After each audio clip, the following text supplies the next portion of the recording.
श्री सीताराम। श्रीमद् भगवद गीता अध्याय 4 श्लोक क्रमांक 33। यह जो श्लोक है यह बहुत सारे अर्थों को अपने में समेटे हुआ है। सभी अर्थ को यदि बताने का प्रयास किया जाए तो शायद वीडियो 1 घंटे का हो जाएगा, परंतु जो भी कम से कम समय में मैं इसे कवर कर पाऊंगा उसका प्रयास करूंगा। भगवान यहाँ पर कहते हैं, श्रेयान् द्रव्यमयाद् यज्ञा ज्ञान यज्ञः परन्तपः सर्वं कर्मखिलं पार्थ ज्ञाने परिसमाप्यते। भगवान कहते हैं कि हे अर्जुन, हे पार्थ, हे प्रथानंदन, द्रव्य यज्ञ से ज्ञान यज्ञ श्रेष्ठ होता है। ज्ञान यज्ञ में सभी कर्म, संपूर्ण कर्म समा जाते हैं। अब यहाँ पर यह नहीं सोचना चाहिए कि जो ज्ञान मार्ग पर चल रहा है वही श्रेष्ठ है। कर्म मार्ग पर कर्म योगी जो है वह श्रेष्ठ नहीं है या वह करना ही नहीं चाहिए। ज्ञान के जो अंग होते हैं, सबसे पहला जो अंग होता है ज्ञान यज्ञ में वह होता है विवेक। विवेक आपको सत्य और असत्य का भेद कराता है। उसके बाद होता है वैराग्य। जब आपने सत्य और असत्य का विवेक कर लिया है तो फिर असत्य का त्याग करना होगा, इसे ही वैराग्य कहते हैं। फिर इसमें एक अंग आता है जिसे हम कहते हैं उपरति।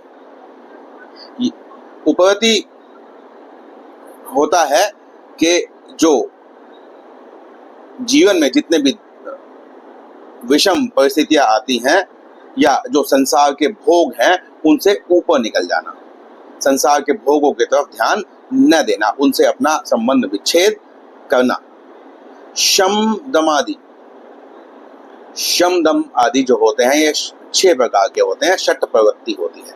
शम का अर्थ होता है मन जो है वह इंद्रियों से उसे हटा लेना, इंद्रियों के विषयों से मन को हटा लेना, मन का इंद्रियों के विषयों में प्रवृत्त न होने देना। दम होता है जो इंद्रियां होती हैं उन्हें अपने विषयों से खींच लेना। फिर इसके बाद आता है श्रद्धा, विश्वास। शास्त्रों का जो आप अध्ययन करते हैं, शास्त्रोक्त जो बात है उस पर प्रत्यक्ष सामने जो दिखाई दे रहा है उससे भी अधिक विश्वास करना। इसके साथ ही आपको तितिक्षा आती है जो संभाव ही जिसे हम कह सकते हैं। इसके बाद ध्यान आता है, धारणा आती है, समाधि आती है, तत्व पदार्थ संशोधन आता है, समाधान आता है। तो सबसे पहला जो अंग है वह विवेक है, वैराग्य है। स्वाध्याय जो यज्ञ होता है वह भी ज्ञान यज्ञ की श्रेणी में आता है।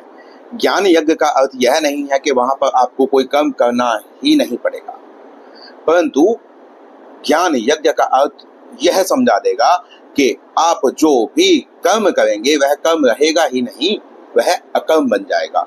कर्म करते हुए भी आप किस प्रकार बंधन में नहीं बंधते हैं, यही सिखाना तो मुख्य उद्देश्य है। यहाँ पर अर्जुन ने कर्म किया था। ऐसा नहीं था कि यदि भगवान कहते हैं कि ज्ञान यज्ञ है जो वह श्रेष्ठ है, कर्म करना ही नहीं पड़ेगा, तो ऐसा नहीं है, क्योंकि अर्जुन ने यह कर कर दिखाया था, यह हमारे सामने है। तो भगवान ने यहाँ पर यह बताया कि कर्म करते हुए भी किस प्रकार उसके बंधन में न पड़ना, यही ज्ञान यज्ञ है। अब यहाँ पर भगवान ने 2 बार ज्ञान शब्द अर्थ लिया है, एक है ज्ञान यज्ञ और एक है ज्ञान। ज्ञान जो है वह भगवान का साक्षात्कार है, स्वयं जो ईश्वर है उनको जानना ही ज्ञान है, वही यथार्थ ज्ञान है। उसके अतिरिक्त बाकी सब मार्ग है। जब ईश्वर को आप पा लेंगे तो समझिए आप सर्वज्ञ हो सकते हैं। ईश्वर को पाए बिना आप सर्वज्ञ नहीं हो सकते हैं। तो ज्ञान मार्ग से ही प्राप्ति होगी, ऐसा हम नहीं कह सकते हैं। यहाँ पर हम यह भी कह सकते हैं कि जो ज्ञान है वह अनंत होता है और जीव जो है उसकी क्षमताएं सीमित हैं, तो वह अपनी इंद्रियों से संपूर्ण ज्ञान को ग्रहण कर ही नहीं सकता। तो यदि यह कहें कि नहीं, मैं तो शास्त्रों का अध्ययन, संपूर्ण शास्त्रों का मैंने अध्ययन कर लिया है, मैं संपूर्ण तत्व को समझ गया हूं, यह कहना भी एक तरह से अहंकार ही हो जाएगा। आपको शास्त्रों का अध्ययन करना है, अहंकार नहीं आने देना है। आपको विवेक का, वैराग्य का, जितने भी साधन बताए गए हैं, इनका आपको प्रयोग करना है और धीरे धीरे आपके स्वभाव में ही यह वस्तुएं, यह पदार्थ इस प्रकार से आ जाएंगे कि पता ही नहीं चलेगा कि आपके अंदर वस्तु पदार्थ का मोह शेष रह गया है। यहाँ पर भगवान ने कहा सर्वम अर्थात संपूर्ण, कर्म अखिलम का अर्थ भी अनंत होता है, संपूर्ण होता है, मतलब कुछ शेष वह ही नहीं जाता है। तो वह सब ज्ञान यज्ञ में, या यहाँ ज्ञान का अर्थ आप भगवान भी ले सकते हैं और यज्ञ का अर्थ भी भगवान ही होता है। तो यह सब परिसमाप्यते, वहां समा जाते हैं।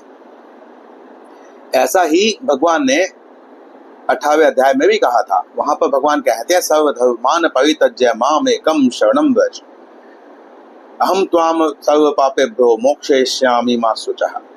तो भगवान यहाँ पर कहते हैं सर्वधर्मान परित्यज्य, सभी धर्मों को छोड़ दो। अब सभी धर्म कहने का तात्पर्य क्या है? धर्म तो एक ही है, सनातन धर्म, इसके अतिरिक्त कोई धर्म है ही नहीं। अब यहाँ भगवान स्वधर्म की बात कर रहे हैं, क्योंकि सभी का अपना अपना स्वधर्म होता है। स्वधर्म के हिसाब से ही कर्तव्य कर्म बनते हैं। तो भगवान ज्ञान रूप है और ज्ञान रूप भगवान में सभी कर्मों की आहुति देनी है और वहां पर कर्म के स्थान पर अकर्म बनते हैं, अकर्म करने हैं। इसीलिए भगवान ने यहाँ पर सर्वम कर्माखिलम कहा है और यह सभी ज्ञान यज्ञ में समाप्त हो जाते हैं जाकर। तो जैसे हम यज्ञ करते हैं, द्रव्य यज्ञ करते हैं, द्रव्य यज्ञ में हम आहुति डालते हैं, उसमें घी भी होता है, उसमें चंदन भी होता है, उसमें फल भी होते हैं, उसमें फूल भी होते हैं, उसमें मिठाइयाँ भी होती हैं, सब प्रकार के जो है। अगर यदि हम उसको हवी बनाकर अग्नि यज्ञ में डाल दे तो वह जलकर राख बन जाएगा, अर्थात एक ही तत्व बन जाएगा। उसमें आप अलग अलग तत्व नहीं निकाल पाएंगे। आप उसमें से छांट कर यह नहीं देख सकते हैं कि इसमें कौन सी राख फूल की है और कौन सी राख मिठाई की है या चंदन की है। वह सब मिक्स हो जाएगा, वह राख बन जाएगी। तो इसी प्रकार ज्ञान रूपी जो यज्ञ होता है, ज्ञान जो यज्ञ होता है, जब हम कर्म करते हैं, उस ज्ञान को साधन बनाकर, उस ज्ञान को ग्रहण करके, जिस प्रकार से कहा गया है कि हम कर्म में अकर्म देखें और अकर्म में कर्म देखें, तो फिर सभी जो कर्म है उसकी आहुति दे देने पर वहां पर कुछ विशेष नहीं बचता है। भगवान को प्राप्त करने के पश्चात आप कह सकते हैं क्या कोई इच्छा शेष रहेगी?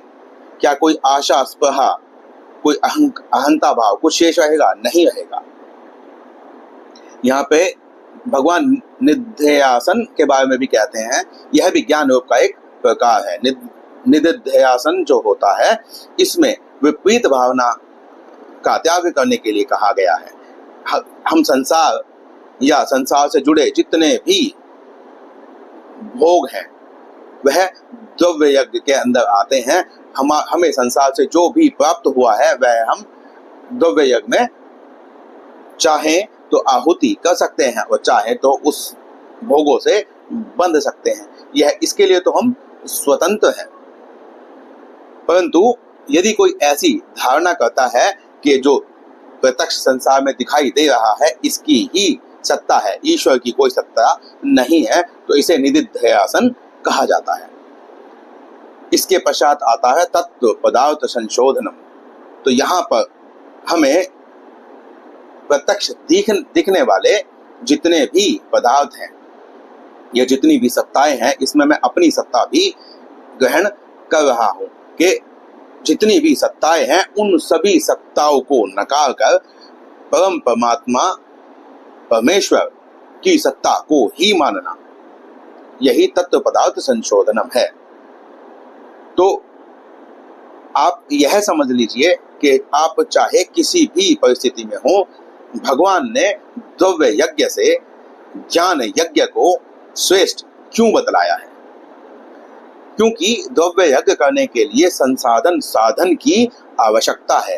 हो सकता है कोई व्यक्ति ऐसा हो जो द्रव्यों को जुटा ही ना पाए, उसके पास वो संसाधन हो ही ना कि वह यज्ञ करने के लिए घी ला सके, चंदन ला सके, लकड़ियां ला सके, किसी पुरोहित को बुला सके। तो भगवान उसको भी कल्याण का अवसर प्रदान करते हैं। भगवान कहते हैं कि द्रव्य यज्ञ से ज्ञान यज्ञ श्रेष्ठ है। यदि तुम विवेक से, वैराग्य से, शम दम आदि से, तितिक्षा से, मुमुक्षुता से, श्रवण से, समाधान से, उपरति से, तितिक्षा से इनको संसाधन बनाकर भी यज्ञ करोगे तो भी तुम्हें परमात्मा की प्राप्ति होगी, और वह द्रव्य यज्ञ वाले से अधिक श्रेष्ठ है। ऐसा भगवान क्यों कहते हैं? जब भी हम गृहस्थ हैं, हम धन कमाते हैं, हम द्रव्य यज्ञ करते हैं, परंतु क्या आप यह कह सकते हैं कि जो गृहस्थ ने धन कमाया है वह धन कमाने का जो रास्ता था वह संपूर्णतया शास्त्रोक्त था, बिल्कुल सही था, उसमें कोई भी त्रुटि नहीं थी? आपने जब धन कमाया है तो धन कमाते समय हम इतना नहीं सोचते हैं, हम यह नहीं देखते हैं कि वह धन कहाँ से आ रहा है। और जब उस धन से हम कोई पुण्य कार्य करेंगे, परंतु वह धन जो है हमने पाप करके कमाया है, तो क्या इसे सही यज्ञ माना जा सकता है? इसीलिए भगवान ज्ञान यज्ञ को श्रेष्ठ कहते हैं। इसके और भी बहुत सारे कारण हैं। यदि आपको ऐसा लगता है कि हमें इसके सभी कारणों पर बात करनी चाहिए तो आप कमेंट करके बताएं, हम इसके लिए अलग से एक वीडियो बनाएंगे। और एक वीडियो मैं यह बनाना चाहता हूं कि जो व्यक्ति यह कहते हैं कि मैं भगवान को नहीं मानता, तो उसका भगवत साक्षात्कार हो सकता है। वह इस जीवन में भी प्रत्यक्ष रूप से अपने सामने भगवान को देख सकता है। यदि वह चाहे तो हम उसका दर्शन भी करा सकते हैं। तो मिलते हैं अगले श्लोक में, अगले वीडियो में। अपना प्यार बनाए रखिए। श्री सीताराम।